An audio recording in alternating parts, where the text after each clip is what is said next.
तस्य ज्ञानाञ्जनशलाकया चक्षुरुन्मिलितं येन तस्मै श्रीगुरवे नमः। श्रीचैतन्यमनोभीष्टं स्थापितं येन भूतले स्वयं रूपं कदा मह्यं ददाति सपदान्तिकं। वन्देऽहं श्रीगुरो श्रीयुतपदकमलं श्रीगुरुन् वैष्णवास्य श्रीरूपं साग्रजातं सहगण रघुनाथान्वितं तं सजीवं साद्वैतं सवधूतं परिजनसहितं श्रीकृष्णचैतन्यदेवं श्रीराधाकृष्णपादं सहगण ललिता श्रीविशाखान्विताश्च। नमो विष्णुपादाय कृष्णपृष्ठाय भूतले श्रीमते भक्तिवेदान्त स्वामिनीति नामिने। नमस्ते सरस्वती देवे गौरवाणी प्रचारिणे निर्विशेष शून्यवादी पाश्चात्य देशतारिणे। वंचाकल्पतरुभ्यश्च कृपा सिन्धुभ्येव च पतितानां पावनेभ्यो वैष्णवेभ्यो नमो नमः। जय श्री कृष्ण चैतन्य प्रभु नित्यानंद श्री अद्वैत गदाधर शिवासादि गौर भक्तो वृंद। हरे कृष्णा कृष्णा कृष्णा हरे हरे, हरे राम राम राम हरे हरे। ओम नमो भगवते वासुदेवाय, ओम नमो भगवते वासुदेवाय, ओम नमो भगवते वासुदेवाय। मूकं करोति वाचालं पंगुलं गायते गिरिं यत्कृपातमहं वन्दे परमानन्दमाधवं श्रीगुरुदीनतारिणं श्रीचैतन्येश्वरं नारायणं नमस्कृत्य नरश्चैव नरोत्तमं देवीं सरस्वतीं व्यासं ततो जयमुदीरयेत्। श्रीमद् भगवद गीता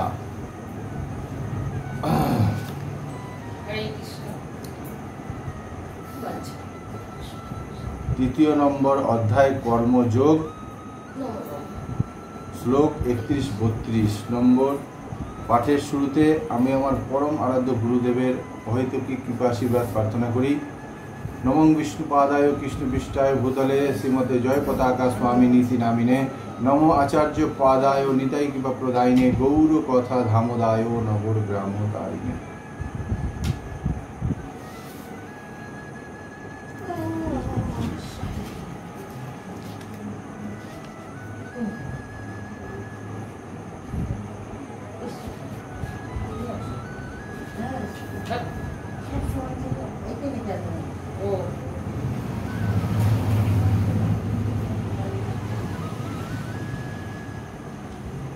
नम्बर श्लोक जे जारा मे आमार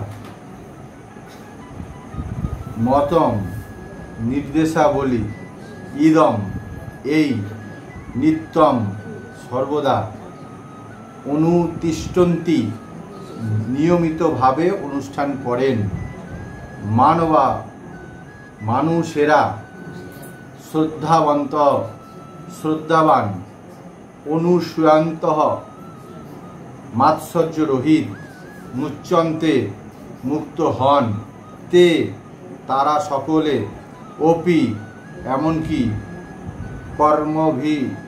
कर्मेर बंधन थेके। जे मे मतो इदम नित्यम अनुतिष्ठन्ति मानवाः श्रद्धावन्तः अनुसूयन्ते मुच्यन्ते ते ओपि कर्मभिः। जे मे मतम इदम नित्यम अनुतिष्ठन्ति मानवाः श्रद्धावन्तः अनुसूयन्तः मुच्यन्ते ते ओपि कर्मभिः। अनुवाद आमार निर्देश अनुसारे जे समस्त मानुष तादेर कर्तव्य कर्म अनुष्ठान करें एवं जारा श्रद्धावान और मात्सर्य रहित हुए এই उपदेश अनुसरण करें ताराও কর্মবন্ধন থেকে মুক্ত হন। ভগবান বলছেন আমার নির্দেশ অনুসারে যে সমস্ত মানুষ তাদের কর্তব্য কর্ম অনুষ্ঠান করেন এবং যারা শ্রদ্ধাবান ও মাৎসর্য রহিত হয়ে এই উপদেশ অনুসরণ করেন তারাও কর্মবন্ধন থেকে মুক্ত হন। ভগবানের নির্দেশ অনুসারে যে সমস্ত মানুষেরা তার কর্তব্যকর্ম অনুষ্ঠান করেন, যারা শ্রদ্ধাবান, ভগবানের প্রতি শ্রদ্ধাযুক্ত, মাৎসর্য রহিত, যারা ঈর্ষাপরায়ণ নয়, এই রহিত, মাৎসর্য রহিত এই উপদেশ অনুসরণ করেন, ভগবানের যা উপদেশ সেই মতো চলেন, তারা কি হন?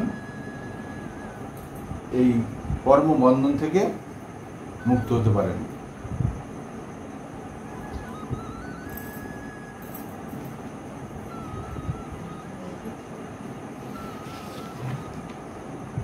তাৎপর্য: ভগবান শ্রীকৃষ্ণ অর্জুনকে যে আদেশ করেছেন তা বৈদিক জ্ঞানের সারমর্ম।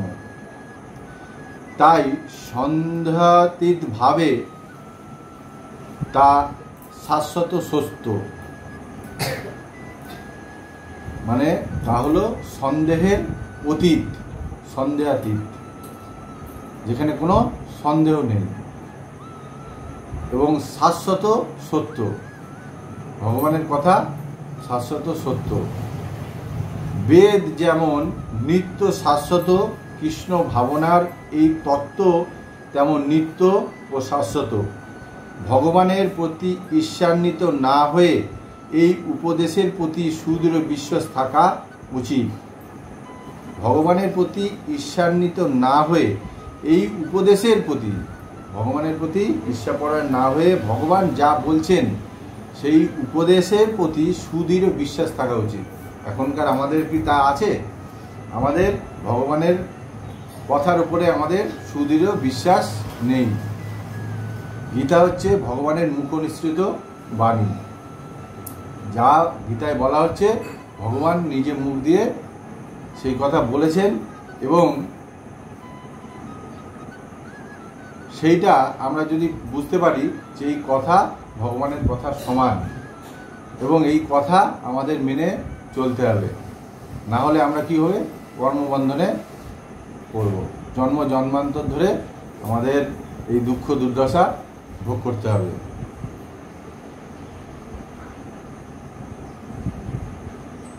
তথাকথিত অনেক দার্শনিক ভগবদ গীতার ভাষ্য লিখেছেন, কিন্তু শ্রীকৃষ্ণের প্রতি তাদের বিশ্বাস নেই। তথাকথিত অনেক দার্শনিকই আছে যারা ভগবদ গীতার ভাষ্য নিজেরা লিখেছেন, কিন্তু তারা ভগবানের প্রতি তাদের কোনো বিশ্বাস নেই, ভগবানের প্রতি তারা ঈর্ষাপরায়ণ। যেভাবে একজন শুদ্ধ ভক্ত তার ভাব গুরু পরম্পরা অনুসারে এই দিব্য জ্ঞান হৃদয়ে প্রকাশিত হয়, তারপরে ওই শুদ্ধ ভক্ত উনি যখন শাস্ত্রগ্রন্থ লিখবেন, ভগবানের মনের কথা উনি বুঝে যখন লিখবেন, তখন তার সার্থকতা অনেক বেশি। আর বাদবাকি যারা ভগবানের প্রতি ঈর্ষাপরায়ণ, তারা ভগবানের ভাব বুঝতেও পারবে না, আর তাদের কথা মেনে যদি সাধারণ মানুষ চলে তাহলে তার জীবন বিনষ্ট হবে।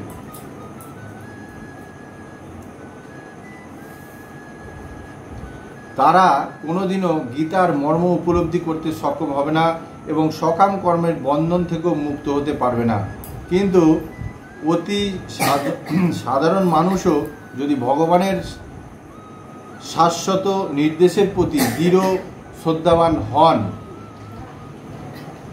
অথচ সমস্ত নির্দেশগুলিকে যথাযথভাবে পালন করতে অসমর্থ হয়, তবুও সে অবধারিতভাবে কর্মের অনুশাসনের বন্ধন থেকে মুক্ত হতে পারবে। এই কথাটা অত্যন্ত তাৎপর্যপূর্ণ।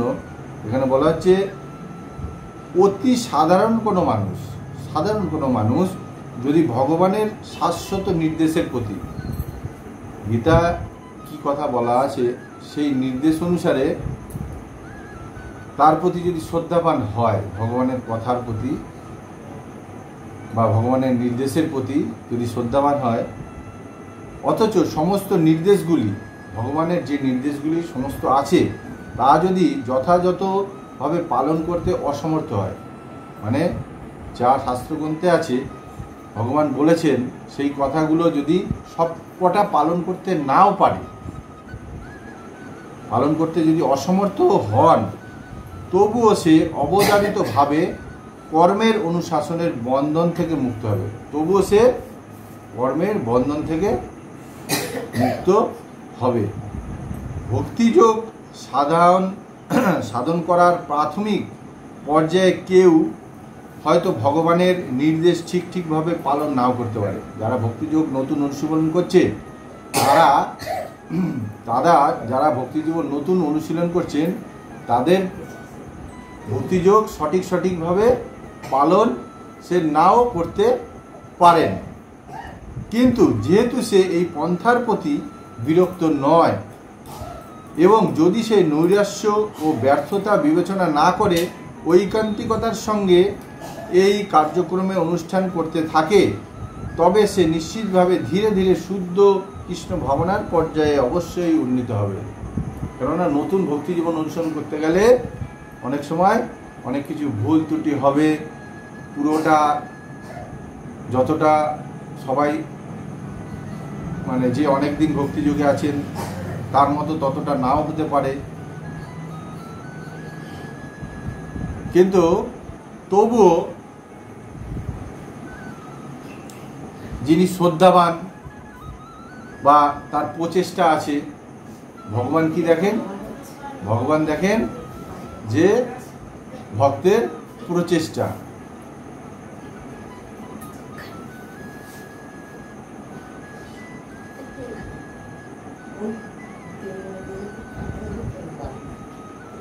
এখানে বলছে কিন্তু যেহেতু সে এই পন্থার প্রতি বিরক্ত নন, সে ধৈর্য ধরে সেই পন্থাগুলো অনুশীলন করছে। আর যে বিরক্ত হয়ে নিজেকে গুটিয়ে নেবে, সে কি হবে? তার জীবনটাও বরবাদ।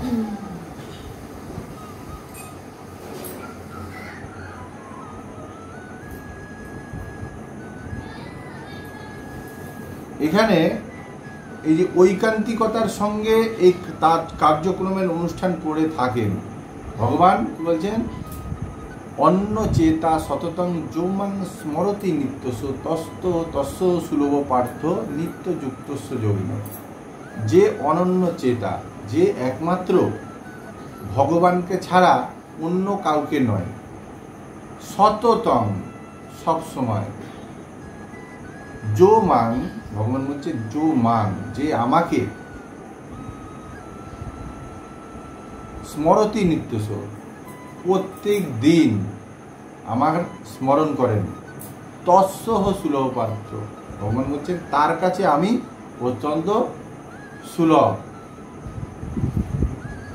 তস্য সুলভ পার্থ নিত্য যুক্তস্য যোগিন, তার কাছে আমি নিত্য যুক্ত থাকি।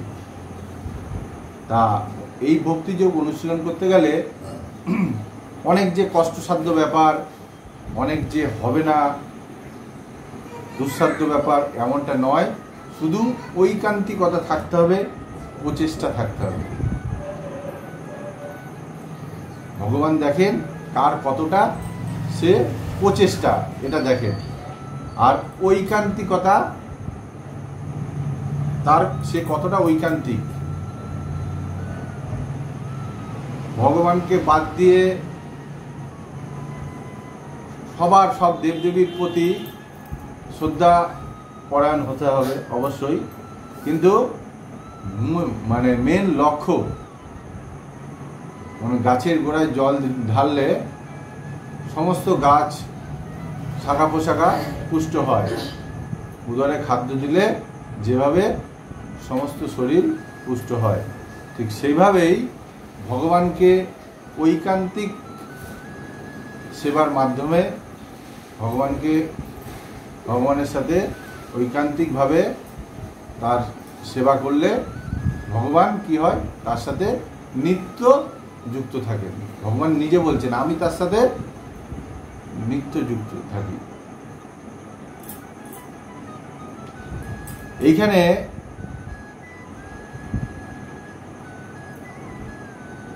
যারা ঈর্ষা পরায়ণ, যারা ভগবানের প্রতি বিদ্বেষ পরায়ণ, ভগবানকে তারা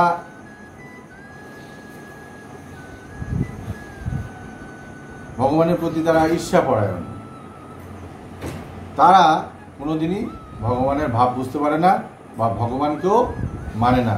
তাই শাস্ত্রে বলা হচ্ছে ন মাং দুষ্কৃতি ন মূরা প্রপদ্যন্তে নরাধমা মায়া প্রহিত জ্ঞানা আসুরিং ভাবমাশ্রিতা।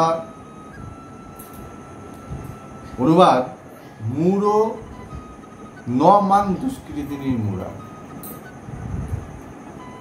না মান আমাকে দুষ্কৃতিনি মূঢ়া, এই দুষ্কৃতিকারী মূঢ় ব্যক্তি, প্রপদ্যন্তে নরাধমা, তারা আমার প্রতি, ভগবান বলছেন তা আমার শরণাগত হন না। তারা কি নরকের অধম, মায়া প্রহিত জ্ঞানাং, মায়া দেবী তাদের জ্ঞানটাকে কি অপহরণ করে নেয়। তাহলে যে ভালো বুদ্ধি দিয়ে ভগবানকে, বুদ্ধির বলে ভগবানকে বুঝবে বা এই জড়বন্ধন থেকে মুক্ত হবে, সেই জ্ঞান মায়াদেবী অপহরণ করে নেয়।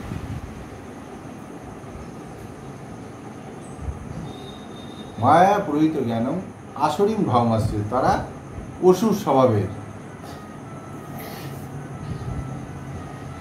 তাই 4 প্রকারের দুষ্কৃতির কথা বলা হচ্ছে এখানে। মূঢ় ব্যক্তি, নরাধম, মায়া প্রহিত জ্ঞানা আর আসরিং ভাবমাশ্রিতা। আসরিক ভাবাপন্ন নাস্তিকেরা শাশ্বত ও মহাজনদের উপদেশ সত্ত্বেও কখনো পরম পুরুষোত্তম ভগবান শ্রীকৃষ্ণের চরণাবৃন্দের শরণাগত হয় না। এই 4 প্রকার ব্যক্তিরা, তার মধ্যে একটু আমি বলি যে মূঢ় যারা ব্যক্তি, মূঢ় হচ্ছে তারা যারা কঠোর পরিশ্রমী ভারবাহী পশুর মতো মূর্খ। মানে পশু যেরকম ভার, গাধা যেরকম ভার বইছে, সে বুঝতে পারে না পাশে ঘাস আছে, মনিব কখন ঘাস দেবে সেই অপেক্ষায় থাকে। তারা সবসময় তাদের নিজেদের পরিশ্রমের ফল নিজেরাই ভোগ করতে চায়। তাই তারা শ্রী ভগবানকে তাদের কর্ম উৎসর্গ করতে পারে না। আর এরপরে আরও ডিটেলসে আমরা বিজ্ঞান যোগে 7 নম্বর অধ্যায় করব, এটা বোঝার জন্য। দ্বিতীয় হচ্ছে অন্য শ্রেণীর দুরাচারী বলা হয় নরাধম, অর্থাৎ তারা হচ্ছে সবচাইতে নিকৃষ্টতরের মানুষ, নরেরও অধম, নিকৃষ্টতর মানুষ। যারা 84 লক্ষ যোনির মধ্যে 4 লক্ষ যোনি হচ্ছে মনুষ্য যোনি, তার মধ্যে অসংখ্য নিম্ন শ্রেণীর মানুষ আছে যারা সাধারণত অসভ্য। সভ্য মানুষ হচ্ছে তারা যারা শাস্ত্রের নির্দেশ অনুসারে সামাজিক, রাজনৈতিক ও ধর্মীয় জীবনযাপন করেন শাস্ত্র অনুসারে। এরপরে বলা হচ্ছে 3 নম্বরে পরবর্তী শ্রেণীর দুষ্কৃতকারীদের বলা হয় মায়া প্রহিত জ্ঞানা, অর্থাৎ মায়ার প্রভাবে যাদের পাণ্ডিত্যপূর্ণ জ্ঞান অপহৃত হয়েছে, মায়াদেবী তাদের পাণ্ডিত্যপূর্ণ জ্ঞান অপহরণ করে নিয়েছে। সাধারণত এরা অধিকাংশই খুব বিদ্বান হয়, এরা অধিকাংশই খুব বিদ্বান হয়, যেমন বড় বড় দার্শনিক, কবি, বৈজ্ঞানিক, সাহিত্যিক আদি। কিন্তু মায়া শক্তি তাদের বিপদগামী করেছে, তাই তারা পরমেশ্বর ভগবানকে অবজ্ঞা করে থাকেন। আর 4 নম্বর হচ্ছে সর্বশেষ শ্রেণীর দুষ্কৃতকারীদের বলা হয় আসুরিক ভাবমাশ্রিতা অথবা আসুরিক ভাবাপন্ন ব্যক্তি। এই ধরনের মানুষেরা নির্লজ্জভাবে নাস্তিক। এই শ্রেণীর নর রূপধারী অসুরেরা তর্ক করে যে পরমেশ্বর ভগবান কখনোই এই জড় জগতের অবতরণ করতে পারেন না। তারা ভগবানের অস্তিত্বকে স্বীকার করে না, ভগবান যে মূর্তিরূপে আছেন, ভগবানের বিশ্বাস তারা করে না। তারা নাস্তিক। পরমেশ্বর ভগবান কখনোই এই জড় জগতে অবতরণ করতে পারেন তারা বিশ্বাস করে না।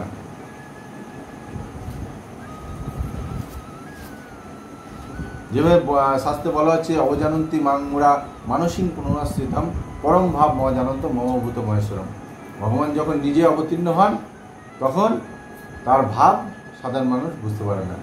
এখানে যেভাবে বলা হচ্ছে ঠিক সেইভাবে। এরপরে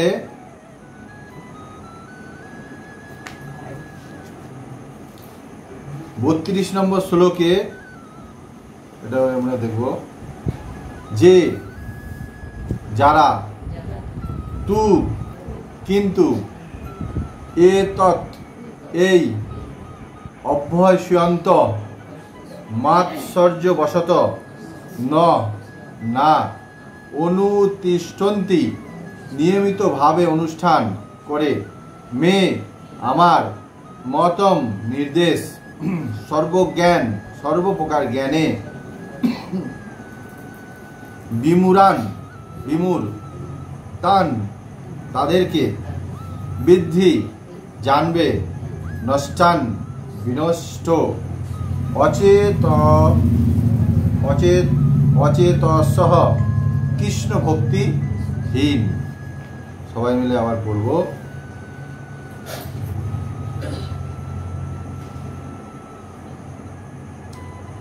যেতু এতৎ অভয় সুয়ান্ত ন অনুতিষ্ঠন্তি মে মতম সর্বজ্ঞান বিমূঢ়ান্তান বিদ্ধি নষ্টান অচেতসঃ। যেতু এতৎ অভয় সুয়ান্ত ন অনুতিষ্ঠন্তি মে মতম সর্বজ্ঞান বিমূঢ়ান্তান বিদ্ধি নষ্টান অচেতসঃ। অনুবাদ, কিন্তু ভগবান বলছে কিন্তু যারা অনুসূয়াপূর্বক আমার এই উপদেশ পালন করেন না তাদেরকে সমস্ত জ্ঞান থেকে বঞ্চিত, বিমূঢ় এবং পরমার্থ লাভের সকল প্রচেষ্টা থেকে ভ্রষ্ট বলে জানবে। শাস্ত্রে বলা হচ্ছে কিন্তু যারা অনুসূয়া আমার এই উপদেশ পালন করে না, যারা ভগবানের উপদেশ পালন করে না তাদেরকে সমস্ত জ্ঞান থেকে ভগবান কি করে বঞ্চিত করে রাখে। বিমূঢ় এবং পরমার্থ লাভের সকল প্রচেষ্টা থেকে, পরমার্থিক লাভের যে সকল প্রচেষ্টা থেকে ভ্রষ্ট বলে জানবে। ভগবানের নির্দেশ পালন না করলে তার কি হবে? সে সমস্ত জ্ঞান থেকে ভগবান তাকে বঞ্চিত রাখবে। বিমূঢ় এবং পরমার্থ লাভের, পারমার্থিক উন্নতি লাভের যে প্রচেষ্টা তা ভ্রষ্ট বলে জানবে। তাৎপর্যে বলা হচ্ছে কৃষ্ণ ভাবনাময় না হওয়ার ক্ষতি সম্পর্কে এখানে উল্লেখ করা হয়েছে। কর্মক্ষেত্রে সর্বোচ্চ কর্মকর্তার নির্দেশ মানতে অবাধ্যতা করলে যেমন শাস্তি হয়, তেমনি পরম পুরুষোত্তম ভগবানের নির্দেশ অমান্য করলেও নিশ্চয়ই শাস্তি আছে। আমরা যে সেক্টরেই কাজ করতে যাই না কেন, যেখানেই আমরা কাজ করতে যাই, আমাদের মাথার উপরে একজন কি কর্তা আছেন, যার কথা আমাদের শুনে চলতে হবে। ঠিক সেইভাবেই ভগবানের নির্দেশও আমাদের পালন করতে হবে। যেখানে কাজ করতে যাচ্ছি তার কথা যদি আমরা না শুনি, সে কি করবে? হয় কাজে রাখবে না, আর না হলে শাস্তি দেবে। তাই ভগবানের এই উপদেশ যদি আমরা না পালন করি তারও শাস্তি আছে এবং আমাদের কর্মবন্ধনে ভুগতে হবে। অমান্যকারী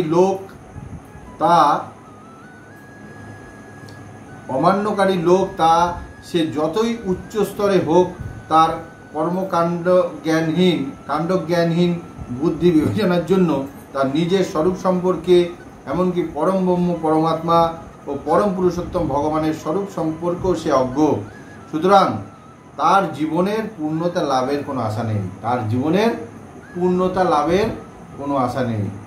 এখানে আমরা যারা ভক্তি জীবন অনুশীলন করছি সবাই ভাগ্যবান ভাগ্যবতী। কেননা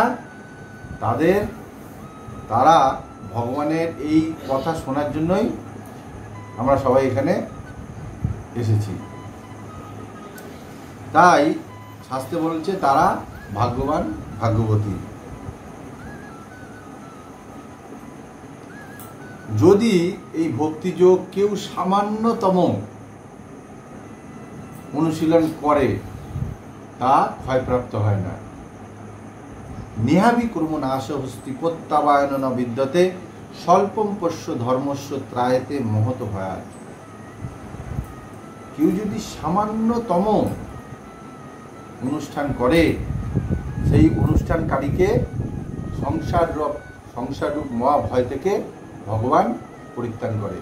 এই এখানে আমরা যারা আমাদের অমূল্য সময় আমরা ভগবানকে আমরা উৎসর্গ করছি তারা সত্যিকারে ভাগ্যবান ভাগ্যবতী। তাই আমাদের সবসময় কর্তব্য হচ্ছে যে ভগবানের এই নির্দেশ আদেশ উপদেশ অনুসারে গীতা ভাগবতম শাস্ত্রগ্রন্থ বৈদিক শাস্ত্রগ্রন্থ অনুসারে আমাদের গুরু সদ্গুরু পরামর্শ অনুসারে ভগবানের শাস্ত্র নির্দেশাবলী মেনে আমাদের জীবন অতিবাহিত করা উচিত। না হলে আমরা পথভ্রষ্ট হয়ে যাব এবং আমাদের অহেতুকী সময় চলে যাবে। আমরা জন্মান্তর ধরে এই আমাদের সময় বিফলে যাবে।